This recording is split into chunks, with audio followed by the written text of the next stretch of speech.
pick that up, Robert. I've got a feeling that might be very hot. Now, it don't look like much at the moment, but that's going to be the thing that holds the wheel on the side of a wolf. I have to be careful because my wonderful Polish boots are made out of foam. Foam! And they'd melt quick. Anyway, we'll come back and look at that later. Come on, let's do something. Well, our beautiful little Ferret is still in the workshop. I took it out for a drive a couple of days ago with my little wifey, and it ran like a dog. It started off okay, then it got worse and worse and worse. Now, I don't think it's fuel.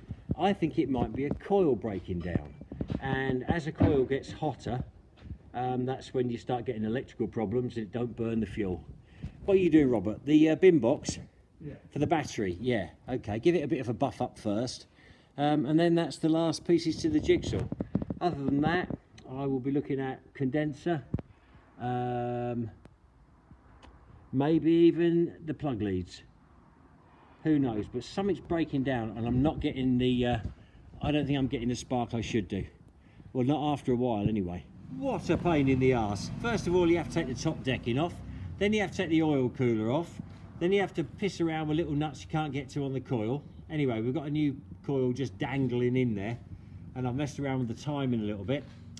Okay, Robert, fire her up. Let's see what it sounds like now.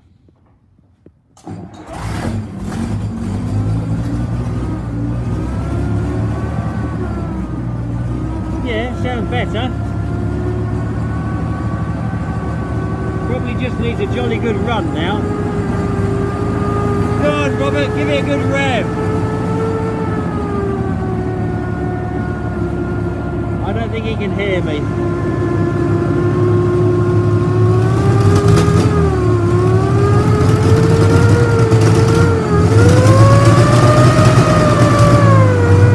No, still not quite right.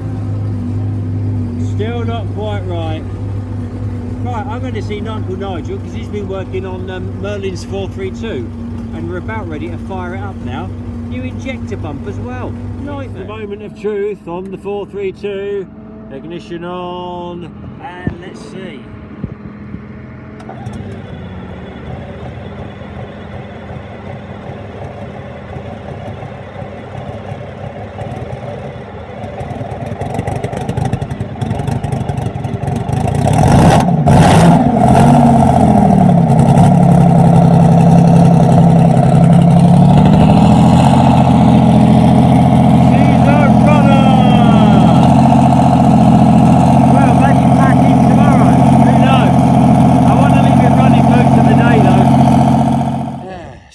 Is golden.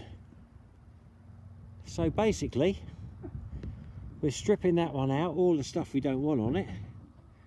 The pack looks lovely, don't know for sure, we've got to run it all day, and then when that's run for about 8 hours, then we'll check oil levels, oil leaks, water leaks, all that kind of stuff, and if it's good, we'll lower it back in. Bob's your auntie. What do you reckon, Nigel? I think it is. Yeah, been a bit of an uphill battle. Well, heat exchanger, just got to do the gear lever at the back there, that's snapped. Oh, I get you, yeah. So just got to do that tomorrow. Yeah, a bit more love. And put the radiator back on properly. Well done. Well done. You're not as daft as you look, are you? Yeah, I am. I know you. Oh, it's a fiddly job in the cold.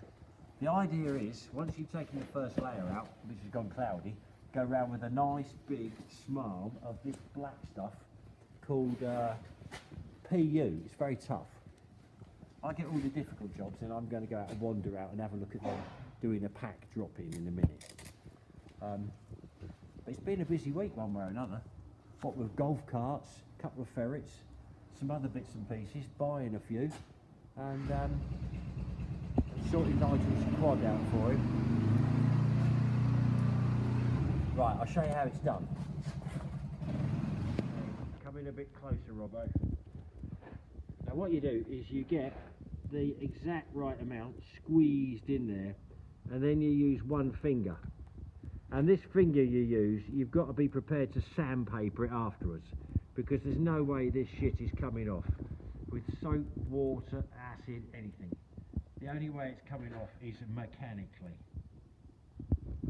We used to have a woodwork teacher at school, and if he thought you'd been smoking, he would sniff you all over, and then he'd put your fingers on the belt sander to take the orange off. Yes, Harry Roberts. I had another woodwork teacher. He was nearly as bad, nearly as good really. I like that kind of treatment.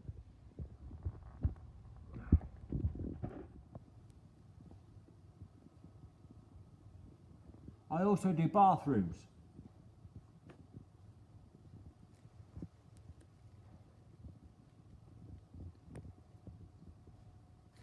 Now, if you've got a great big blob on the end of your finger, that means you're using too much PU and you're wasting it. You want just the right amount.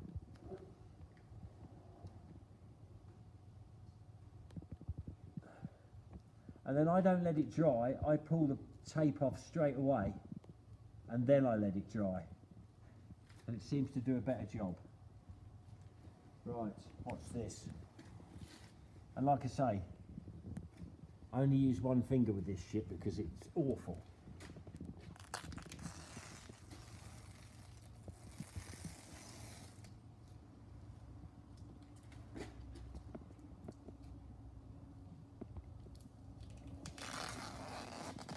I'm showing off now. Normally I would take this tape off, I'd clean it thoroughly and use it again. But I'm trying to look a bit flash.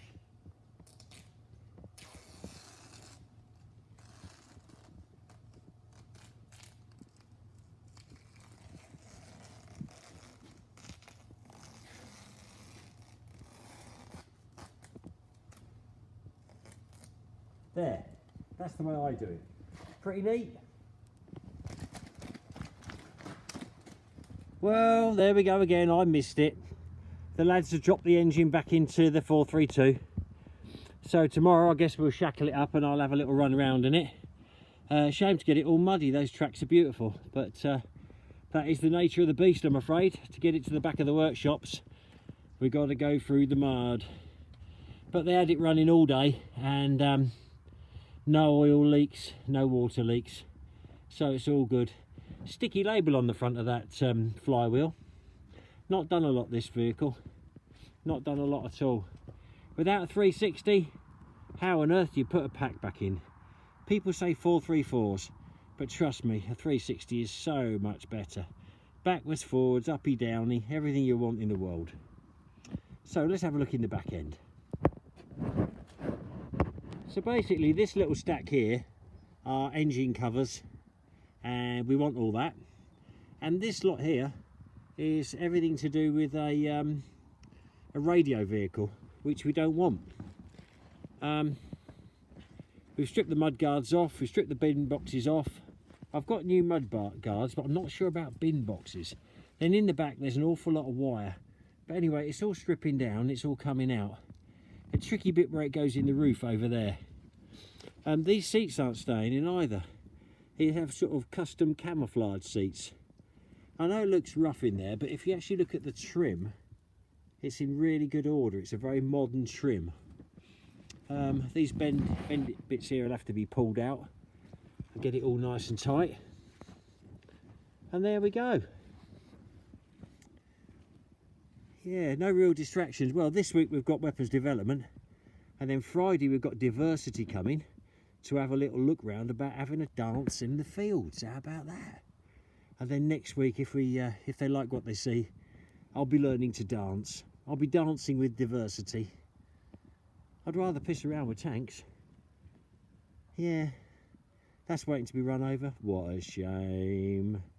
Nice M series BMW waiting to be run over. Frontiera.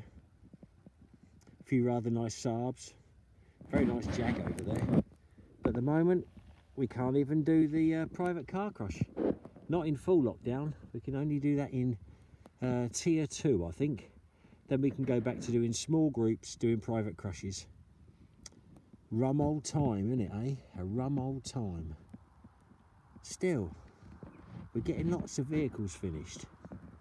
Let's go and have a look at this Shielder. I don't know how many of you are familiar with the Shielder, but basically it carried some sort of mine launching system on the back, and it would fire out a series of mines. Quite a wide vehicle, built on the CVRT or thereabouts. Got the Perkins engine, not the Cummins.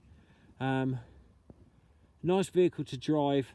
It's got an auto box though, which can be a little bit aggressive sometimes until you get used to it. But this flatbed is quite useful. I've used that before for pruning trees. You just kind of drive along and hack it all off and lay it on the back, and then drive along again, standing on there with the chainsaw, lobbing it all down. Very, very low on wear to the road wheels and that. Very tidy vehicle. Now we've got 2 of these, and the other one is 007, number 7 ever built. So I'll see what this one is. Yeah, I think we painted this. I sold it to a guy in Ireland. Oh wow, look at that though. 003, number 3 off the production line. Which really, that should be kind of more exclusive than number 7, but everyone likes to see 007 on their vehicle. Yeah, we got this one and a yellow one. Time we parted with at least one of them. And then over here I've got a load of Sultans with the final drives missing. Now I've got a few stillages of final drives, and I don't know whether to put them in these and get them running, or whether to save the final drives for things like scimitars that the army are about to sell without final drives. And I think I'm going to save them, which is sad for these because they're quite tidy vehicles apart from the final drives missing. But I've got a few in the yard anyway, and they're not the fastest seller. And I may well end up cutting the tops off, turn them into safaris. Who knows? Okay, back to the back cave. Good boy. Hey, have you missed me? Good boy. Good boy, come here. No, I don't fancy it, to be honest.